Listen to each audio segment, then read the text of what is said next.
Hey everyone, so now we're gonna explore Grok voice mode. So here is Grok app, and now Grok voice mode is available to everyone. So you just need to go and update your Grok app, and it should be available to everyone. So now you just need to tap a mode to activate. Hey there. Hey there.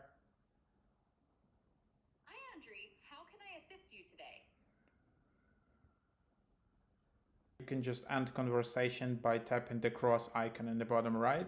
And then what is really cool about this feature, you have all of these different modes in the top. You can have storyteller, romantic, meditation, conspiracy, not a therapist, not a doctor, unhinged, sexy, motivation, and argumentative. So for example, I like this motivation. Hi there. Yo, Andre. What's good?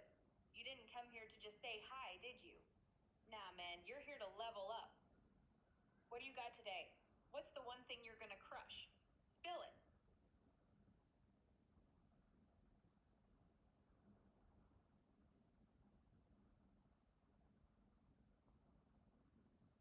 So now you can mute it. What is this?